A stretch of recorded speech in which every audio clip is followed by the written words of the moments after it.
जेन जी जो यहाँ उपस्थित है 18 to 29, उसमें से एक सर्वे निकलता है कि बहुत सारे लोगों ने अभी तक फर्स्ट टाइम वोटिंग भी नहीं किया, और जब एक सर्वे कंडक्ट किया तो उन्होंने कहा उनका टॉप इशू है पर्यावरण, एयर क्वालिटी इंडेक्स, पोल्यूशन के ऊपर। उनको ये कौन कहाँ खड़ा है, क्या खड़े हैं, क्या है उनकी भूमिका, उसको अलग रख के पर्यावरण, और दूसरा था खड्डे मुक्त मुंबई।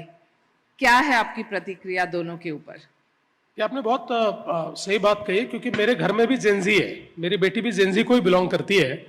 और मुझे बहुत खुशी है कि आज जेनजी की नज़र ये पर्यावरण की ओर है।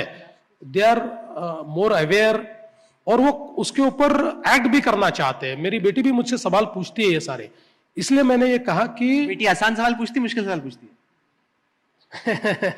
बेटी कोई भी सवाल पूछे वो आसानी होता है। अपने पिता के लिए बेटी आसानियां तैयार करती है, कभी कठिनाइयां नहीं तैयार करती।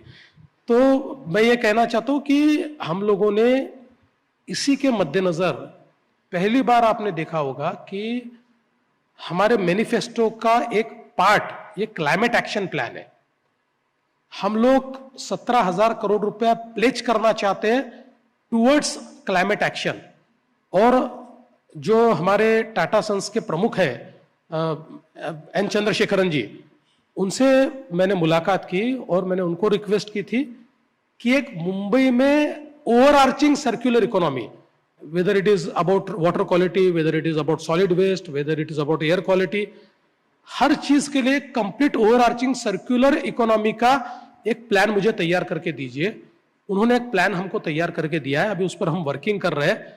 और आने वाले 5 सालों में इस प्लान के ऊपर वर्क करके, क्योंकि हमने इंफ्रास्ट्रक्चर बहुत तैयार कर लिया और इतने अभी इंफ्रास्ट्रक्चर 4 लाख करोड़ का इंफ्रास्ट्रक्चर तैयार हो रहा है, अब उसमें कोई डेफिसिट नहीं रहेगा।